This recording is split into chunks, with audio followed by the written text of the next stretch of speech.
Kung maniniwala ba kayo kung sasabihin ko ang lihim ng pinakalumang sibilisasyon sa mundo ay nakatago sa harap lang natin?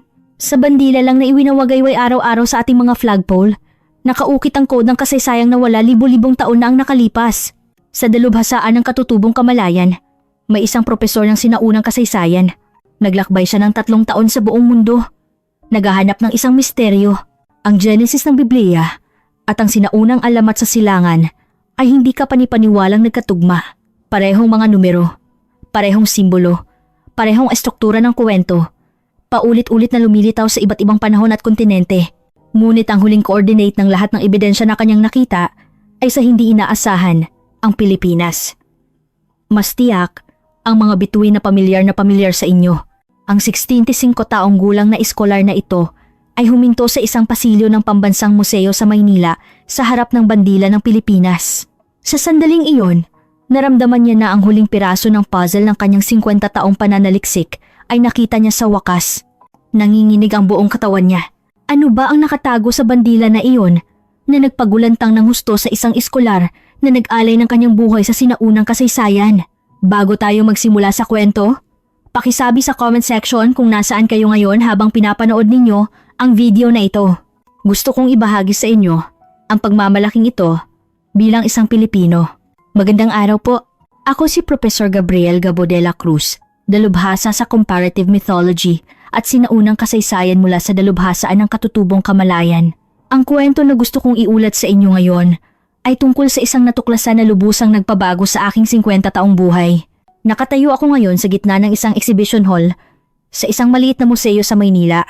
Nandito ako sa Pilipinas para sa isang komperensya kung saan inanyayahan ako magbigay ng panayam tungkol sa paghahambing ng mga alamat ng silangan at kanluran. Ito ay isang 2 araw na komperensya kung saan nagtipon ng mga iskolar mula sa iba't ibang bansa upang magbahagi ng kanilang mga pananaliksik at magtalakayan. Ngunit nang lumabas ako mula sa lecture hall at tumigil sa harap ng isang bandila ng Pilipinas na nakasabit sa dulo ng pasilyo, hindi ako makagalaw. Isang 65 taong gulang na matandang iskolar ang tumayo nang matagal sa harap ng isang bandila. Tiningnan ako ng mga tao sa paligid ng may kakaibang tingin. Ang mga estudyanteng dumadaan ay sumisilip at maging ang guwardya ay lumapit upang tingnan kung may nangyari ba. Tinanong pa ako ng isang kasamang propesor kung ayos lang ako. Ngunit hindi ko pinansin ang mga tingin na iyon dahil sa aking paningin. Tila nabuhay ang araw at mga bituin na nakaukit sa bandila. Ang 8 gintong sinag ng araw ay tila nagniningning at nagsasalita sa akin. Para sa inyo, marahil ito ay isang pamilyar na disenyo na walang espesyal. Ngunit para sa akin, iba ito. Namuhay ako sa buhay na ito kasama ang 2 aklat. Ang isa ay ang Biblia at ang isa ay ang aklat ng 8 landas. Ang klasikong Sino ng mga pagbabago. Araw-araw binubuksan ko ang 2 aklat na ito sa aking mesa. Inihahambing, ginuguhitan at nagtatala. Ang isang pahina ay ang orihinal na Hebreo at ang isa ay ang orihinal na Han. Iniisip ng mga kasamang propesor na kakaiba ako. Hindi nila maintindihan kung bakit ang isang taong nag-aaral ng Biblia ay kumakapit ng husto sa mga aklat ng pilosopiya ng silangan. May nagbiro pa nga na baka nagkakaroon ako ng krisis sa identidad. Kung paano ako na nagmula sa Western Theological Seminary ay kumapit ng husto sa mga klasiko ng silangan. Tatalakayin ko iyan mamaya. Ngunit ang gusto kong sabihin sa inyo sa sandaling ito ay nang makita ko ang bandila ng Pilipinas ngayon, nakumbinsi ako na natagpuan ko na ang huling piraso ng puzzle ng misteryong hindi ko maresolba sa loob ng 10 taon. At ang piraso ng puzzle na iyon ay nasa inyong mga Pilipino. Ang unang pagkakataong lumitaw ang tanong na ito ay noong ako ay nasa maagang 30s. Mas eksakto, 22 taong gulang. Noon, isa lang akong ordinaryong propesor ng lumang tipan sa dalubhasaan. Araw-araw nagpapaliwanag ako ng Genesis at Exodus sa harap ng mga estudyante. Nagbibigay ng mga pagsusulit at nagbabasa ng mga sanaysay. Gumigising ako, nagkakape, nagtuturo at umuuwi gabi-gabi. Ngunit isang araw sa library, hindi sinasadyang nabuksan ko ang isang sinaunang klasiko ng Tsina. Bigla akong natigilan. Ang aklat na iyon ay tinawag na Shanghai Jing klasiko ng mga bundok at dagat. Isang sinaunang geographyang sino na puno ng mga alamat at mito. Isang pangalan ang umakyat sa aking pansin. Apo-luma. Ang Apo-luma na itinuturing na unang ninuno ng sangkatauhan sa alamat ng silangan. Sa simula, inakala ko lang na ito ay isang kawili-wiling pangalan. Ngunit nang ipagpatuloy ko ang pagbasa tungkol kay Apo Luma, nanlamig ang aking likod. Naganap ang dakilang baha. Nakaligtas si Apo Luma sa baha. Pagkatapos ng baha, nag-alay siya sa langit sa ibabaw ng bundok silangang araw. Ibinigay pa ang eksaktong pangalan ng bundok. Bundok Kunlun. Kaagad na pumasok sa isip ko ang isang eksena mula sa Genesis ng Biblia. Si Noe. Si Noe ay bumaba sa arko. Ang arko ay lumapag sa bundok ng Pag-asa. Doon nagtayo si Noe ng isang dambana at nag-alay ng handog na susunugin. Hindi ako makahinga sa posisyon na iyon. Nanginginig ang kamay ko. Bumibilis ang tibok ng puso ko. Bagamat tahimik ang library sa paligid, ang tanging naririnig ko ay ang tibok ng puso ko. Pagkatapos ng araw na iyon, hindi na ako nakatulog. Apo Luma at Noe, silangan at kanluran. Dalawang sibilisasyon na hindi nagkita o nagkaroon ng anumang record ng komunikasyon. Libo-libong kilometro ang layo sa geografiya. Magkaibang wika, ganap na magkaibang kultura. Ang isa ay gumagamit ng alpabeto. Ang isa ay gumagamit ng mga Han character. Ang isa ay monoteismo.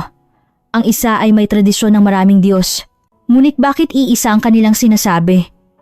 Dakilang baha, nakaligtas, dambana, muling pagtatatag ng sangkatauhan. Sobrang tiyak para tawaging pagkakataon. Mula noon, naghanap ako ng mga datos na parang baliw. Halos sa library na ako nakatira. Naglalakbay ako sa pagitan ng China at Israel. Nag-iinspeksyon ng mga guho. Bumibisita sa bawat museo. Nagbabasa ng mga lumang dokumento na inuuod na sa mga archives. Nag-aalala ang asawa ko dahil hindi ako umuwi, pero hindi ako makatigil. Naniniwala ako na may isang malaking katotohanan na inilalahad sa harap ko. Sa panahong iyon, isang kaibigan kong linggista ang nagkwento sa akin ng isang nakakagulat. Siya ay isang scholar ng wikang Chino na nag-aaral ng pagbigkas sa loob ng mahigit 10 taon. Sabi niya, kung babalikan mo ang sinaunang pagbigkas ng pangalang Apo Luma, ito ay konektado sa kahulugan ng ang taong naglayag sa bangka. Sumigaw ako ng tahimik sa sandaling iyon. Hindi ba tiyan si Noe?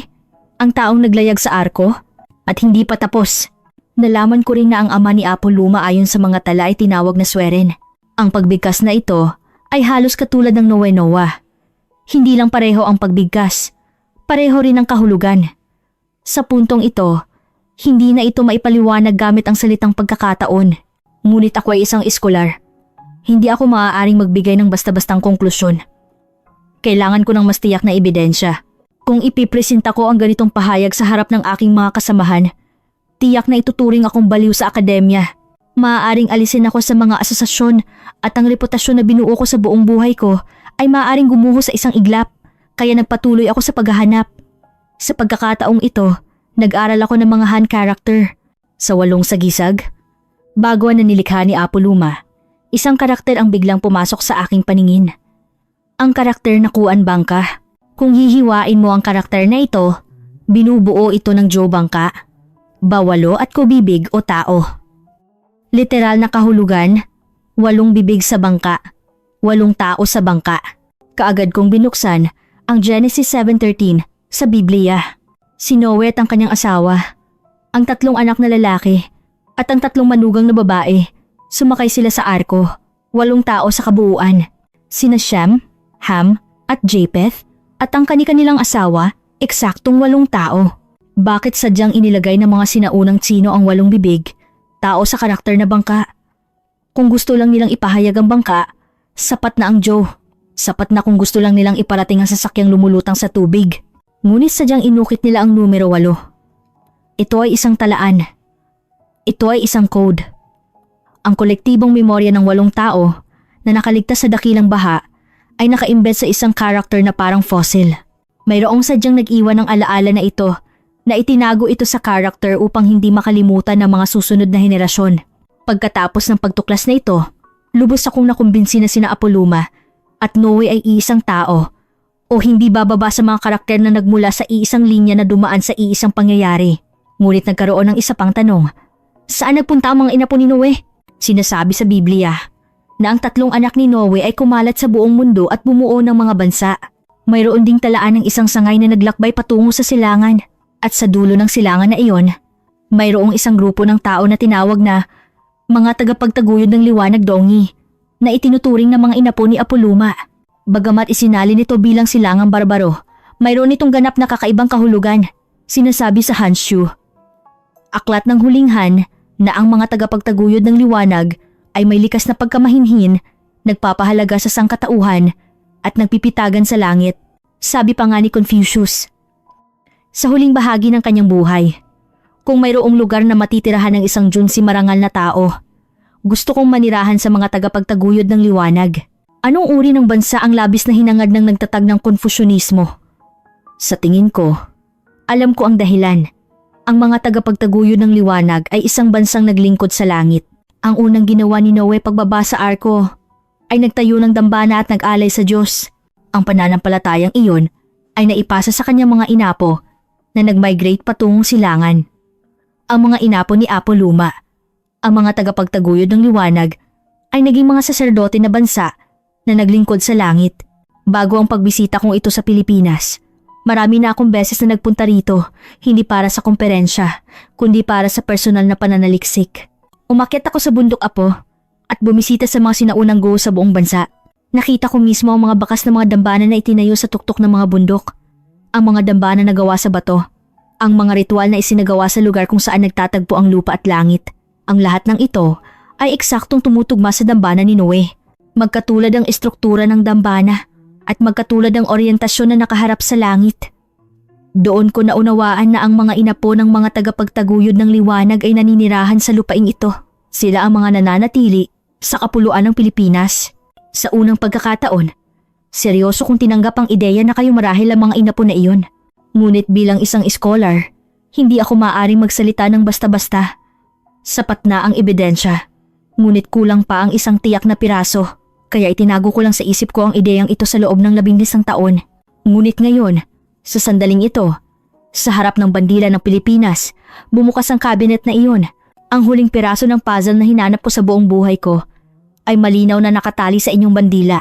Mga kababayan, ang kwento na sasabihin ko sa inyo ngayon ay ang pinakakilabot na sandali ng aking buhay bilang isang scholar. Matapos kong mabuo ang hinuha na sina Apoluma at Noe, ay maaaring iisang tao nagsimula akong basahin muli ang lahat ng talaan. Inilagay ko ang Genesis ng Biblia at ang mga klasiko ng Sino nang magkatabi at inihambing ang bawat linya. Ang pag-ipon ng mga pagkakatulad ay umabot na sa punto na hindi na ito maipaliwanag bilang simpleng pagkakataon. Ang una kong napansin ay ang ginawa ng 2 tao pagkatapos ng dakilang baha. Sinasabi sa Biblia na si Noe, pagbaba sa arko, ay nagpatayo muna ng dambana at nag-alay ng handog na susunugin sa Diyos. Hindi lang ito isang simpleng pagpapakita ng pasasalamat. Ito ay isang ritual na nagpapahayag ng pagsisimula ng isang bagong sangkatauhan. Ang mga klasikong Sino, Shanghai Jing at Chui ay nagtatala na si Apoluma. Pagkatapos ng baha, ay umakyat din sa bundok silangang araw kunlon at nag-alay sa langit. Ang lugar ay bundok. Ang kilos ay pag-aalay. Ang target ay langit. Nang mabasa ko ito, nanginginig ang buong katawan ko. Bakit itinatala ng 2 sibilisasyon? Libo-libong kilometro ang layo, ang parehong eksena. Ang mas nakakagulat ay ang sumunod. Si Noe ay may 3 anak na lalaki.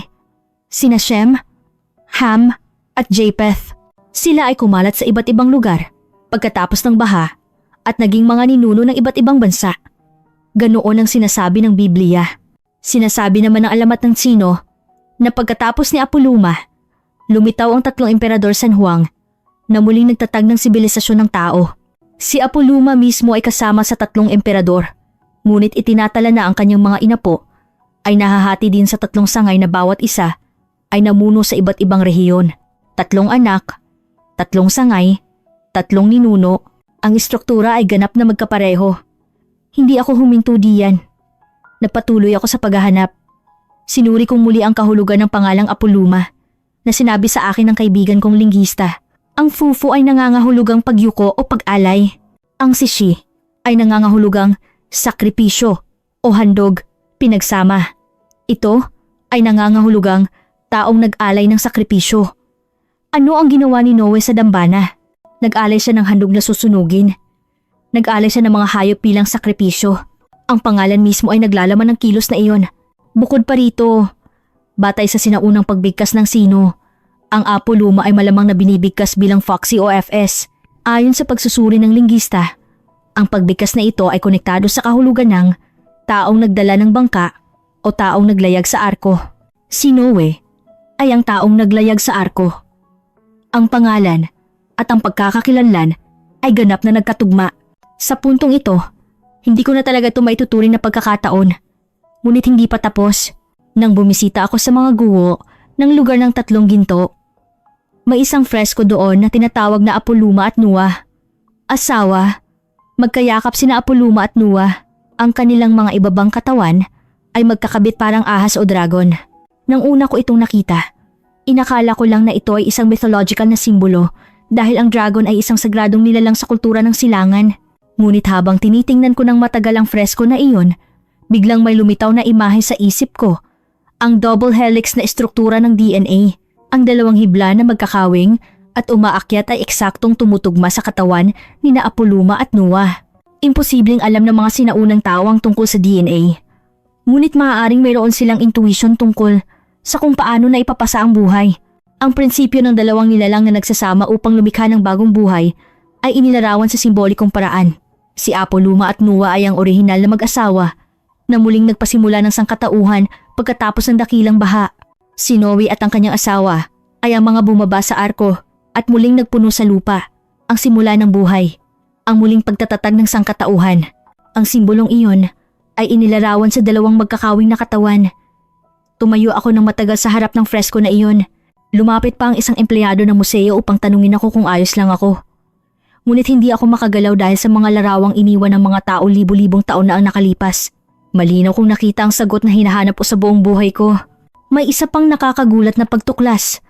Ang 8 sagisag bagwa na nilikha ni Apoluma. Alam ng lahat ang sistemang ito na binubuo ng 8 guwa. Hindi lang ito panghuhula. Ito ay isang philosophical na sistema na naglalaman ng prinsipyo ng universo. Ito ay isang sistema na nagpapaliwanag sa lahat ng pagbabago sa mundo gamit ang 8 natural na elemento. Langit, lupa, tubig, apoy, hangin, kulog, bundok, at lawa. Ngunit ang pinagtutuunan ko ng pansin ay ang numero. Bakit 8? Bakit hindi 6 o 10? Bakit kailangang 8? Muli kong binuksan ang Genesis Kabanata 7. Ang mga tao sa arko ay sina Noe at ang kanyang asawa. Ang 3 anak na lalaki at ang 3 manugang na babae, 8 tao sa kabuuan. Ang lahat ng sangkatauhan na nakaligtas sa dakilang baha ay 8. Mula sa 8 taong ito, nagsimula ang bagong mundo. Hindi ba't iyan ang dahilan kung bakit pinili ni Apoluma ang numero 8 nang likhain niya ang 8 sagisag? 8 nakaligtas, 8 guwa, ang 8 prinsipyo na nagbubukas ng bagong mundo. Maaari ba itong maging pagkakataon? Hindi ako naniniwala. Tingnan muli ang karakter na bangka. Joe, plus ba plus ko nangangahulog ang 8 bibig sa bangka? 8 tao sa bangka. Mayroon pa bang mas malinaw na talaan kaysa rito? Sadyang inilagay ng mga sinaunang sino ang numerong ito sa karakter. Inukit ito upang hindi makalimutan ng mga susunod na henerasyon ang dakilang baha, ang arko at ang 8 nakaligtas. Ang lahat ng alaala ay nakasiksik sa isang karakter. Gusto kong ayusin ang mga natuklasan na ito bilang isang akademikong papel. Ngunit sa tuwing sisimulan kong isulat, nanginginig ang kamay ko dahil alam kong malinaw kung ano ang magiging reaksyon ng akademya sa paglalathala ng pahayag na ito. Pababayaan ako ng mga scholar sa kanluran dahil sa pagiging nabighani sa alamat ng silangan at magrereklamo naman ang mga scholar sa silangan dahil sa pagpilit ng relihiyong kanluranin. Tiyak na aatakihin ako ng magkabilang panig. Kaya tahimik lang akong nagpatuloy sa aking pananaliksik, nangangalap ng mas maraming ebidensya at nag-iipon ng mas maraming datos. Hindi lang sa China, kundi pati sa sinaunang talaan ng Pilipinas at Hapon. Sa proseso, patuloy akong nakatagpo ng isang salita. Mga tagapagtaguyod ng liwanag. Ang salitang ito na isinalin bilang silangang barbaro ay may ganap na kakaibang kahulugan. Ang mga tagapagtaguyod ng liwanag ay hindi mga barbaro. Sila ay isang bansa na may mataas na antas ng sibilisasyon.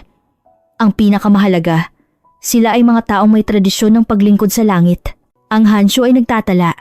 Ang mga tagapagtaguyod ng liwanag ay may likas na pagkamahinhin, nagmamahal sa sangkatauhan at nagpipitagan sa langit. Ang mga ritual ng pag-aalay sa langit ay ang sentro ng kanilang kultura. Ang pinakamahalagang kaganapan sa buong taon ay ang pag-aalay sa langit kung saan nagtitipon ang buong bansa upang manalangin para sa magandang ani at kapayapaan. Nang mabasa ko ito, kinilabutan ako muli. Hindi ba't ang unang ginawa ni Noe pagbaba sa arko ay nagtayo ng dambana at nag-alay sa Diyos? Ang pananampalatayang iyon ay naipasa ng buo sa kanyang mga inapo na nag-migrate patungong silangan. Ang mga inapo ni Apo Luma, ang mga tagapagtaguyod ng liwanag, ay naging mga saserdote na bansa na nag-aalaga sa pananampalataya ng kanilang ninuno. Ang dahilan kung bakit nais ni Confucius na manirahan sa mga tagapagtaguyod ng liwanag sa huling bahagi ng kanyang buhay ay narito. Mayroong tunay na pananampalataya na naglilingkod sa langit, ang rensang katauhan, at liritwal na pangunahing halaga ng Konfusyonismo ay ang likas na katangian ng mga tagapagtaguyod ng liwanag. Sa pag-uugnay na ito, lalo akong nakumbinsi na ang isang bahagi ng mga inapo ni Noe ay nag-migrate patungong silangan. Sila ay naitala bilang Apo Luma. Ang mga inapo na iyon ay naging mga tagapagtaguyod ng liwanag. Ang hinuha na ito ay hindi simpleng imahinasyon, kundi isang bagay na malapit sa makasaysayang katotohanan. At pagkatapos, dumating ako sa Pilipinas. Dahil sa maraming dokumento, nakita ko ang mga talaan na ang mga inapo ng mga tagapagtaguyod ng liwanag ay naninirahan sa lupaing ito. Umakyat ako sa bundok, Apo. Sa lugar na iyon, mayroong mga dambana na gawa sa bato. Ang espasyo ay bukas sa langit. Ang ritual ng pag-aalay sa langit ay isinasagawa doon. Ang lahat ng ito ay eksaktong katulad ng dambana ni Noe. Magkapareho ang istruktura, magkapareho ang direksyon, magkapareho ang layunin. Ganun din ang pakiramdam ko nang bumisita ako sa mga sinaunang guho sa buong bansa. Ang mga guhong ito ay hindi lang mga libingan. Sila ay mga dambana na kumokonekta sa langit at lupa. Ang mga bakas ng ritual upang ibalik ang kaluluwa ng namatay sa langit. Ang pagtatayo ng mga bato upang gumawa ng tarangkahan patungo sa langit. Ang tradisyong ito, naniniwala ako, ay nagsimula kay Noe. Ang pananampalataya ng pag-aalay sa langit na ipinasa sa mga tagapagtaguyod ng liwanag ay nagkaroon ng konkretong anyo sa Pilipinas sa anyo ng mga sinaunang guho. Ang Pilipinas ay espesyal. Ang katotohanan na mayroong napakaraming bakas ng sinaunang kultura sa maliit na kapuluan na ito ay nakakagulat. Maraming tribo ang naninirahan dito. Tagalog, Bisaya, Igorot, at iba pa. Ngunit ang tradisyon ng pagpipitagan sa langit ay ibinabahagi dahil ang mga tao sa lupaing ito ay nag-iingat ng lubos sa pananampalataya ng paglilingkod sa langit. May isa pa akong napansin. Ang pagkakakilanlan ng mga Pilipino. Sa wikang Pilipino, napakaraming salita ang konektado sa langit. Bathala, Apo, Panginoon. Ang lahat ng salitang ito ay tumutukoy sa Diyos ng langit. Ang mga Pilipino ay nagsasabi rin ng pagpalain ka ng Diyos sa pang-araw-araw na buhay. Naghahanap ng proteksyon ng pinakadakila at pinakamataas na nilalang ay ang langit. Bakit? Bakit labis na binibigyang diin ang langit? Alam ko ang dahilan. Dahil ang mga ninuno ay may pananampalataya ng paglilingkod sa langit. Bilang mga inapo ni Noe, ipinagpatuloy nilang tradisyon ng pag-aalay sa langit. Ang alaala na iyon ay nakaukit sa wika at naka-embed sa kultura. Balikan natin ang sinabi ni Confucius sa Analects. Kung mayroong bansa kung saan maaaring manirahan ng isang John C. marangal na tao, gusto kong manirahan sa mga tagapagtaguyod ng liwanag. Bakit? Ano ang mayroon sa mga tagapagtaguyod ng liwanag na labis na hinangad ng nagtatag ng Konfusyonismo? Alam ko na ang sagot. Ang mga tagapagtaguyod ng liwanag ay mayroong buhay na tunay na pananampalataya. Isang kultura na nagpipitagan sa langit at nagsasagawa ng tradisyon ng komunikasyon sa langit sa pamamagitan ng mga ritual. Iyan ang ideal na lipunan na hinanap ni Confucius sa buong buhay niya. Isang bansa kung saan nabubuhay ang liritwal at rensang katauhan at ang mga tao ay nabubuhay ayon sa kalooban ng langit. At ang mga inapo ng bansang iyon ay kayong mga Pilipino. Tulad ng sinabi ko, marami na akong beses na nagpunta rito bago ang pagbisita kong ito, hindi para sa kumperensya, kundi para sa personal na pananaliksik. Sa bawat pagkakataon, lalo akong nakumbinsi na may isang espesyal na alaala na nabubuhay sa lupaing ito. Ang bansang ito ay hindi ordinaryo. Ang inyong mga ninuno ay may koneksyon sa mga nakaligtas sa dakilang baha. Ang bakas ni Noe, ang alaala ni Apo Luma, ang pananampalataya ng mga tagapagtaguyod ng liwanag, ang lahat ay nagpapatuloy dito. Ngunit may kulang. Isang tiyak na piraso. Iyon ay isang simbolo Isang malinaw na ebidensya na makikita ng mata. Ang mga dambana ay guguho. Ang mga guho ay lulunukin ng panahon. Ang wika ay magbabago. Ang tradisyon ay makakalimutan. Ngunit ang simbolo ay hindi. Lalo na ang simbolo ng isang bansa, ang bandila. Ito ay nagpapatuloy sa paglipas ng mga henerasyon at ang kahulugan na nakaukit dito ay mananatiling walang hanggan. Hinanap ko ang simbolong iyon. Ang simbolong nagpapakita kung sino ang mga Pilipino, saan sila nagmula at ano ang dapat nilang tandaan. Ngayon, natagpuan ko ang simbolong iyon. Ito ay ang bandila ng Pilipinas. Nasa inyong bandila ang lahat ng sagot. Ang 8 sinag ng araw. Ang simbolo ng pagiging perpekto ng universo. Ang kaayusan ng langit at ang piniling bansa. Ang lahat ay nakapaloob sa isang bandila. Ang huling piraso ng puzzle na hinahanap ko sa loob ng 15 taon ay narito. Nakatayo ako ngayon muli sa harap ng bandila ng Pilipinas. At tinitingnan ko ito ng may ganap na kakaibang damdamin kaysa noong una ko itong nakita. Ngayon alam ko, ang bandila na ito ay hindi lamang simbolo ng isang bansa. Nakaukit dito ang pinakalumang alaala ng sangkatauhan. Sa sentro ng bandila ng Pilipinas, mayroong araw na may 8 sinag. Ang araw na nagniningning sa gitna ay naglalaman ng langit at liwanag ang pangunahing prinsipyo ng universo. Ngunit ang pinagtutuunan ko ng pansin ay ang 8 sinag na lumalabas mula sa araw. Ang 8 sinag na ito ay opisyal na sinasabing sumisimbolo sa 8 lalawigan na unang nag-alsa laban sa pananakop. Ngunit bakit eksaktong 8? Bakit hindi 10 o labangkit 10? Bakit kailangang 8? Matagal ko nang pinanghawakan ng tanong na ito. Nag-iisip, naghahanap at nagbabasa ng mga teksto upang mahanap ang sagot at natagpuan ko ang sagot. Ang 8 sinag na ito ay naglalaman ng simbolo ng kaligtasan. Sinasabi sa Genesis ng Biblia na ang Diyos ay lumikha ng mundo ng may perpektong kaayusan. Ang 8 ay ang numero ng perpektong kaligtasan. Si Noe at ang kanyang pamilya, 8 tao sa kabuuan. Ang lahat ng sangkatauhan na nakaligtas mula sa dakilang baha ay 8. Mula sa 8 tao na ito, nagsimula ang bagong mundo. Hindi ba't iisa ang kahulugan ng 8 sinag ng bandila ng Pilipinas at ng 8 nakaligtas sa dakilang baha? Ito ba ay pagkakataon? Ang taong pumili ng 8 sinag para sa bandila ay may alam tungkol sa kaayusan ng universo. Siyempre alam nila dahil sila ang mga inapo ni Noe. Sila ang mga nakarinig mula sa kanilang mga ninuno kung paano nilikha ng Diyos ang mundo at kung paano niya ito ibinalik pagkatapos ng paghuhukom ng dakilang baha. Alam nila ang kwento ng arko, ang 8 nakaligtas at ang pagsisimula ng isang bagong bansa. Iniwan nila ang alaala na iyon sa simbolong ito ng bansa, ang bandila na naglalarawan ng prinsipyo ng universo sa 8 sinag na naglalaman ng kahulugan ng paglikha, kaayusan at kaligtasan.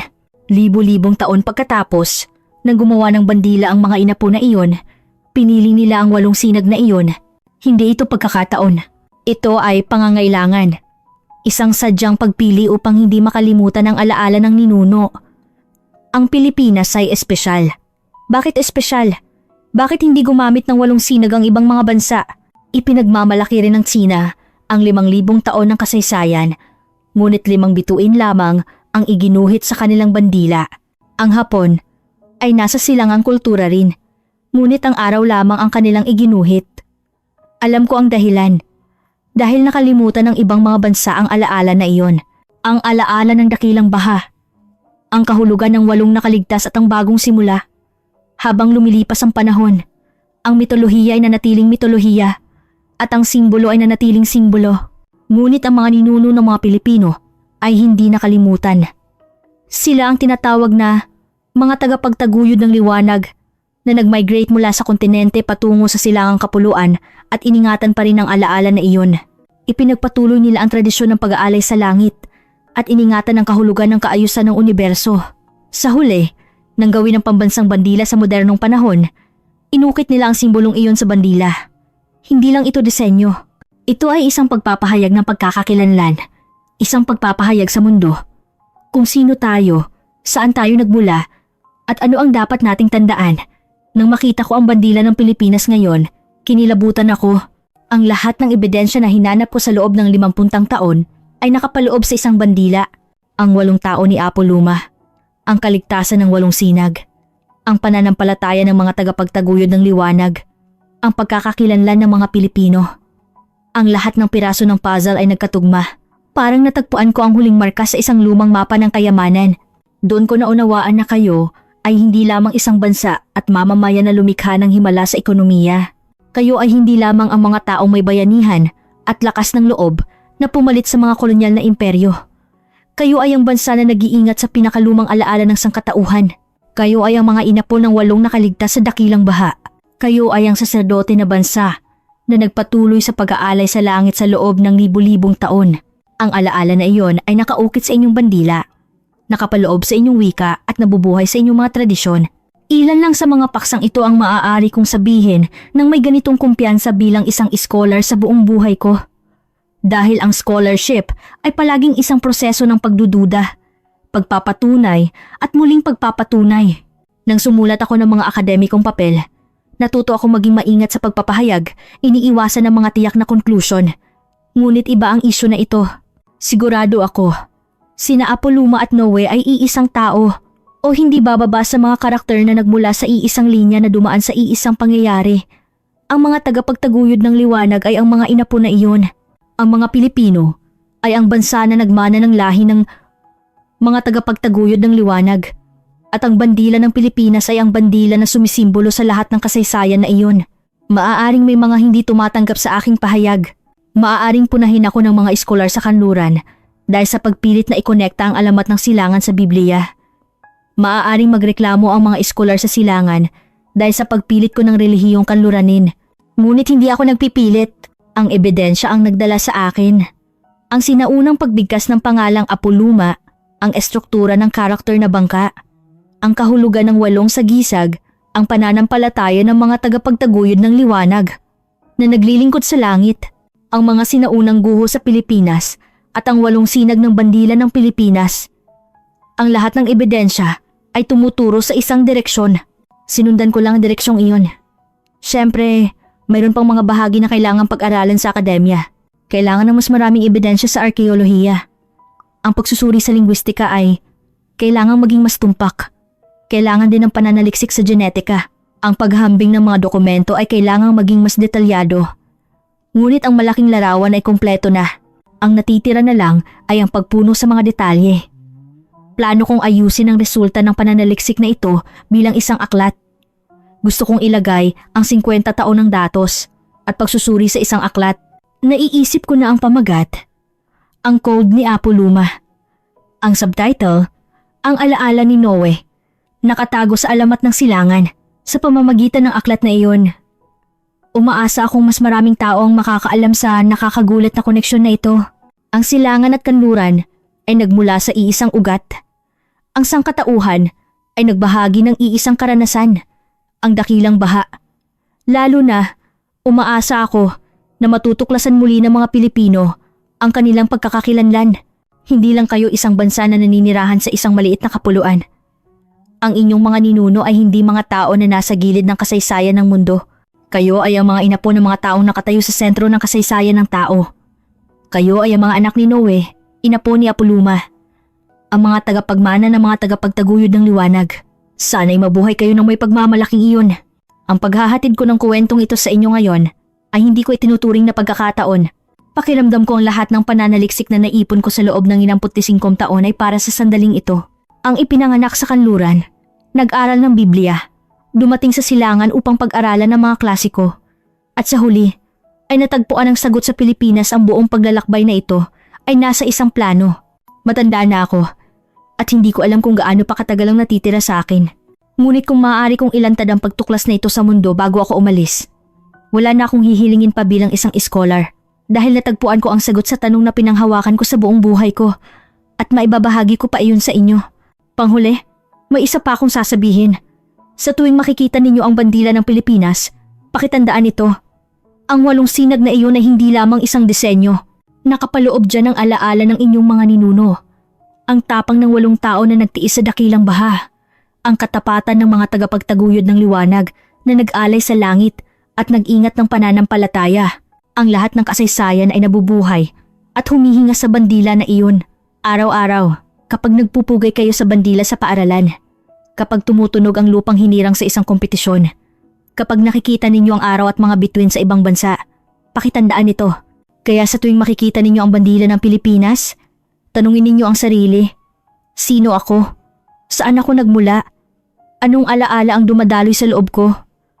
Ang sagot sa tanong na iyon ay nasa bandila na iyon. Hindi kayo aksidenteng ipinanganak sa lupaing ito. Sa inyo dumadaloy ang kasaysayan ng libu-libong taon na nakaukit ang pinakalumang alaala ng sangkatauhan. Hindi kayo igagalang ng ibang bansa dahil sa inyong laki. Hindi kayo aakyat sa UN. Ngunit hindi nito matitinag ang inyong pagkakakilanlan. Bagkus, sa gitna ng mga pagsubok na iyon, iningatan ninyo ang demokrasya. Iningatan ninyo ang kalayaan at pinalaki ninyo ang pinakamataas na talento sa mundo. Hindi kayo nagpadaig sa bantang militar, paghihiwalay sa diplomasya o pang-ekonomiyang pang-aapi. Dahil sa inyo dumadaloy ang DNA ng 8 tao na nagtiis sa dakilang baha. Dahil ang inyong lahi ay may kapangyarihang lagpasan ng kahirapan, ang tapang na magsimula ng bago at ang pananampalatayang nakaharap sa langit. Huwag ninyo itong kalimutan, ipagmalaki ito at ipasa sa susunod na henerasyon. Sabihin sa inyong mga anak at apo ang kwentong ito. Sino tayo? Anong dakilang pamana ang mayroon tayo sa loob natin? Aalis na ako sa museo na ito ngayon. Babalik ako sa hotel para ayusin ang damdamin na naramdaman ko ngayon sa aking notebook. Bukas plano kong umakyat muli sa bundok, apo. Sa huling pagkakataon, tatayo ako sa bundok na iyon, titingin sa langit. Tulad ni Noe, tulad ni Apo Luma, tulad ng mga tagapagtaguyod ng liwanag. Salamat! Salamat sa aking kwento. Sana'y may natuklasan kayo sa pamamagitan ng kwentong ito. Kapag nailathala ang aking aklat balang araw, pakibasa ito. Mas detalyadong ebidensya at pagsusuri ang naroon kaysa sa sinabi ko ngayon. Naway mamuhay kayo ng may pagpapala. Tandaan ninyo na kayo ay espesyal na tao. Kayo mga inapo ng bansang nag-iingat sa pinakalumang alaala ng sangkatauhan. Ang Pilipinas ay maliit ngunit malakas. Nag-iisa ngunit matuwid. Dahil sa inyo dumadaloy ang karunungan ng paggawa ng arko ni Noe, pagtitiis ng dakilang baha at ang tapang ng pagsisimula ng isang bagong mundo. Ang pagiging kayo na mayroong malakas at maganda sa inyong mito ng pinagmulan ay hindi rin aksidente. Dahil kayo ay ang bansa na nagmana ng karunungan. Ang pagiging isang bansa na kumakapit sa paniniwala ng langit ay hindi aksidente. Dahil kayo ay ang bansa na nakakaunawa sa kaayusan ng langit at nakakaalam sa prinsipyo ng universo. Ang inyong pagkakakilanlan ay hindi dapat matitinag. Huwag ninyong kalilimutan iyon. Ang bawat panalangin na ginagawa ninyo. Ang bawat bayanihan na inyong pinananatili. Ang bawat demokrasya na inyong ipinagtatanggol ay naglalaman ng karunungan ng inyong mga ninuno sa loob ng libu-libong taon. Dito na nagtatapos ang kwento ngayon. Kung nagustuhan ninyo ang kwento ngayon, pakipindot ang like at subscribe. Sa susunod magdadala ko sa inyo ng mas nakakagulat na kwento. Maraming salamat sa panonood.